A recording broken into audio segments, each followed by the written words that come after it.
Muito bem, meus amigos. Vamos então à nossa primeira aula de biologia do conteúdo do 10º ano. A aula é sobre biodiversidade. Então, a primeira coisa que nós temos que lembrar é o que é a biosfera.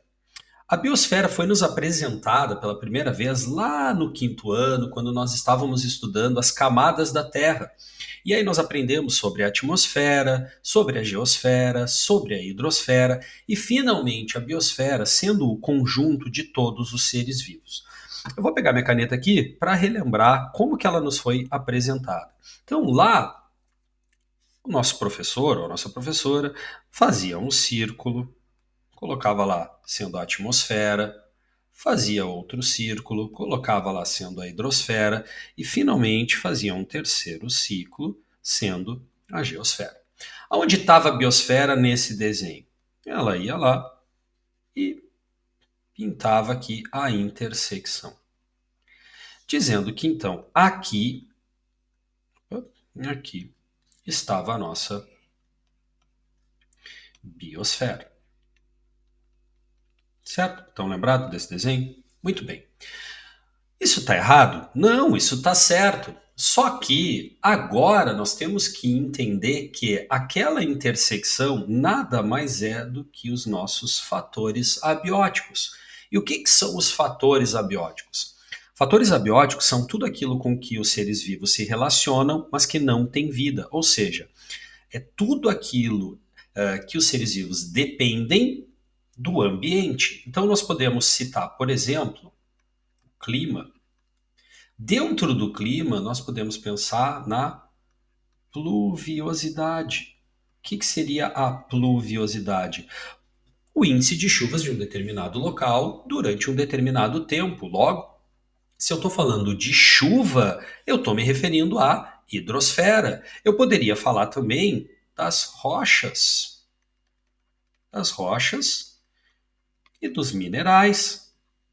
Logo, eu estaria falando de quem? Da nossa geosfera. Eu poderia estar falando também de vento, poderia estar falando de oxigênio, e aí eu estaria me referindo à atmosfera. Então, essa intersecção aqui nada mais é do que os fatores abióticos, ou seja, o A aqui está relacionado com negação, ou seja, é tudo aquilo que não tem vida, né? Aqui o bio de vida, tudo aquilo que não tem vida. Já já nós vamos falar sobre um mínimo existencial para os seres vivos. E esse mínimo existencial está dentro dos fatores abióticos, ok? Então, vamos fechar aqui a caneta e vamos adiante. Muito bem.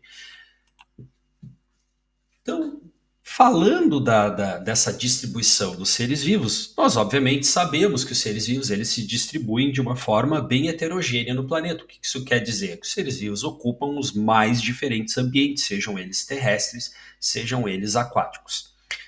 Hoje nós conhecemos aproximadamente 1,5 milhões de espécies, isso quer dizer que nós temos aproximadamente 1,5 milhões de espécies classificadas e identificadas, porém, através de cálculos estatísticos, nós temos uma estimativa que existam no nosso planeta 1.000 milhões, de 1.000 milhões a 6.000 milhões de espécies. Pensando que a maioria das espécies, como nós podemos ver aqui embaixo, né, tanto segundo o Wilson ou segundo Larson, né, que tem uma divergência ali que teria um pouco menos ou um pouco mais de bactérias, pensando que a maioria esmagadora das espécies são bactérias, e lembrando que, por exemplo, no nosso caso, nós temos bactérias no nosso trato intestinal, nós temos bactéria na nossa pele. Pense agora em todos os outros seres vivos que também possuem bactérias com algum tipo de relação. Então, estima-se que nós, obviamente, ainda temos muitos seres vivos a serem descobertos. Não estou falando, obviamente, só de bactérias. Volta e meia aparece alguma publicação dizendo que foi encontrada uma nova planta, um novo animal, um novo fungo, enfim. Mas nós provavelmente ainda temos muitas espécies a serem identificadas.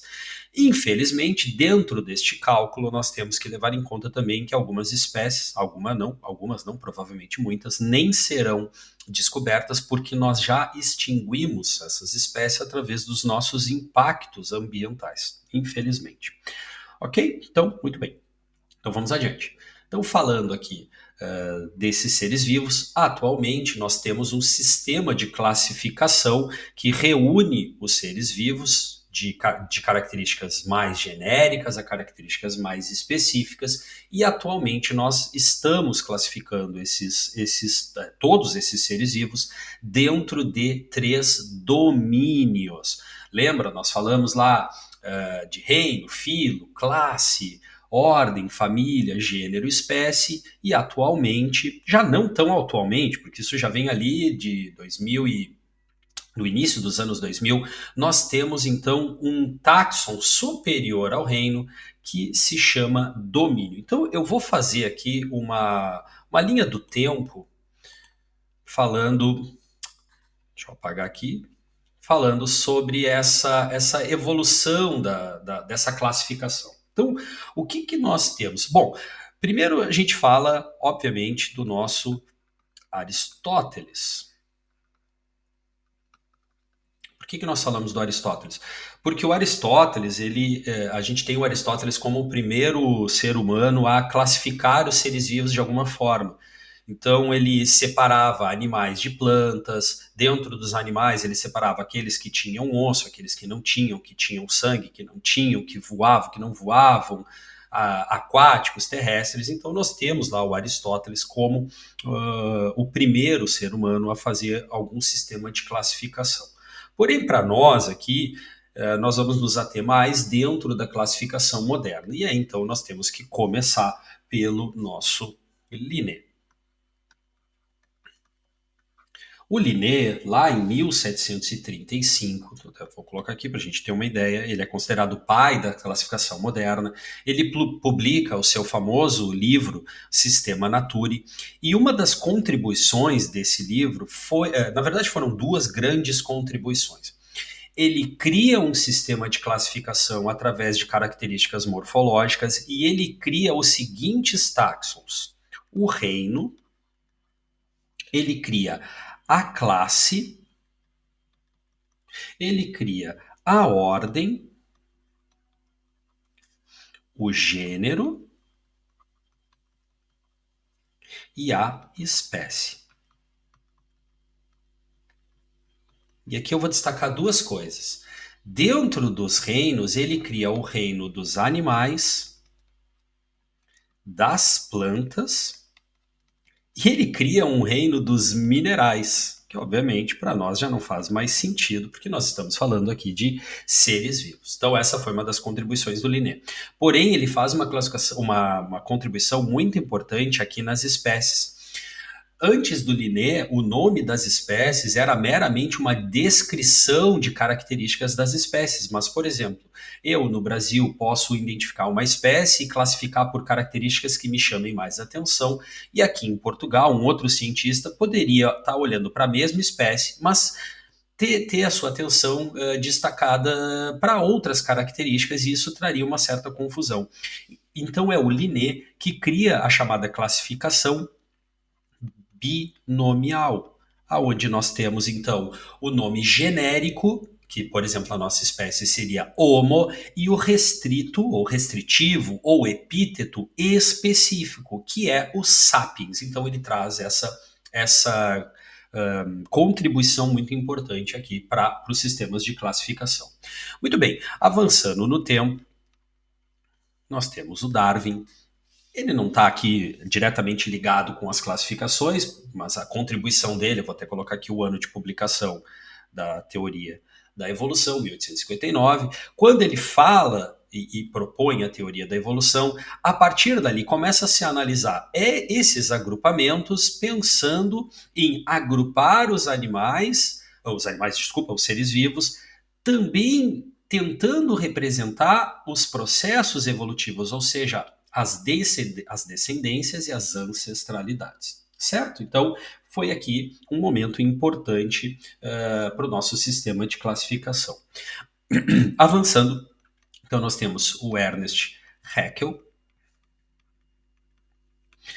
O Ernest Haeckel, ali mais ou menos nos anos 1900, início dos anos 1900, ele propõe um terceiro reino. Então, nós já tínhamos o reino dos animais, das plantas. E aí ele propõe o reino protista, onde seriam todos os seres microscópicos. Tá? Então agora aqui nós saímos de 2 reinos de seres vivos para 3 reinos de seres vivos. Avançando no tempo, nós temos o Copland. E o Copland ele vem e cria um 4º reino. Então agora nós temos os animais, as plantas, os protistas e o reino Monera. Então aqui pela primeira vez aparece o reino Monera. Muito bem, eu vou vir aqui para baixo porque agora vem um personagem muito importante para os exames nacionais chamado Robert Whittaker. Robert Whittaker. Então, o Robert Whittaker ele traz uma importante contribuição, porque ele, dentro do reino das plantas, ainda se colocavam os fungos. Mas, obviamente, hoje em dia não faz mais sentido, porque os fungos são seres heterotróficos, as plantas são seres autotróficas. Então, o Whittaker ele cria o nosso 5º reino. Então, nós temos os animais, e aqui nas plantas ele irá dividir e colocar os fungos. Então, nós passamos a ter o que até pouco tempo nós tínhamos, eram os 5 reinos, sendo aqui protista. Então, os animais, as plantas, os fungos, o Monera e o protista. Né? O reino Animalia, reino Plantae, reino Fungi e o reino Monera. Muito bem, o tempo avançou. E aí nós temos aqui um personagem que nem sempre é lembrado, que é o Thomas Cavalier Smith. Smith. E o Cavalier, ele propõe a separação ali do Monera em 2 reinos. Então, para a classificação do Thomas, fica da seguinte forma: nós teríamos um reino chamado de bactéria e outro reino chamado de árquea.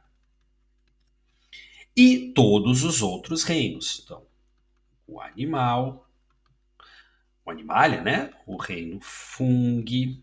Já vou escrever aqui completo: animalio, fungi, o plantae.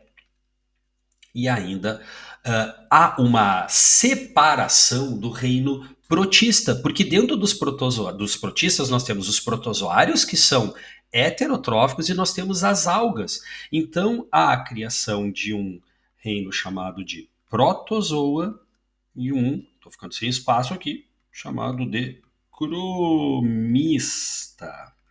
Então, para o Cavalier, nós temos 7 reinos. Há alguns livros e alguns autores que utilizam mais essa classificação de 7 reinos, mas a mais utilizada, e é o nosso último personagem, eu espero que dê espaço aqui, é o nosso Woese. O Carl Woese. O Woese, ele analisa uma característica mais geral que está distribuída dentro desses 7 reinos aqui. Aqui a gente tem a seguinte separação: nós temos seres eucariontes, ou seja, que têm membrana nuclear, e seres procariontes, que não têm membrana nuclear. E nós temos também uma separação por nutrição, ou seja, seres autotróficos e heterotróficos. Então o Woese ele busca uma classificação mais generalista, que seria uma classificação de acordo com a membrana nuclear. Para isso, ele propõe a criação de um táxon superior ao reino. Então, o Woese ele propõe o domínio. O domínio é um táxon, ou seja, um grupo mais generalista do que o reino. E aí ele vai retirar 2 desses reinos aqui do Cavalier e vai transformar em domínio. Então, nós temos o domínio bactéria, nós temos o domínio árquea, e esses 2 domínios são dos seres procariontes. E aí, todos os outros seres que são eucariontes, ou seja, que têm membrana nuclear, estão dentro do nosso 3º domínio, chamado de Cária. Ó, o cária é de carioteca, né? Antigamente nós chamávamos a membrana nuclear de carioteca. Eu quer dizer verdadeiro, então são os seres verdadeiramente portadores de carioteca. E aí nós chegamos então a essa classificação atual, onde nós temos três domínios: o bactéria, o arca e o eucária. O Uzi acreditava que o arquea eram as primeiras bactérias, que a bactéria teria descendido do arquea, por o Arquea serem, no domínio Arquea, terem bactérias representantes de locais extremos, que seriam os locais típicos do início do planeta Terra, da formação dos seres vivos do planeta Terra. O que mais adiante, pela sistemática filogenética, analisando a evolução da proteína, não se mostrou verdadeiro. Mas nós temos atualmente, então, esses três domínios: bactéria, arquea e eucária. Nós podemos agora, deixa eu voltar lá para a nossa apresentação, nós temos isso aqui, deixa eu apagar toda essa bagunça aqui, obviamente. Nós temos, então, isso aqui sendo representado. Aqui nós temos o domínio em azul, bactéria, esse rosa aqui no meio sendo o arquea, e aqui nesse canto todos os seres eucariontes. Então nós estamos lá, por exemplo, os animais, o reino das plantas, dos fungos, desculpa, das plantas. Então essa é a nossa classificação dos seres vivos atual, tá bem? Então, até a próxima prova, até a próxima aula. Lembrando que o PDF dessa aula aqui está lá nos nossos materiais do curso.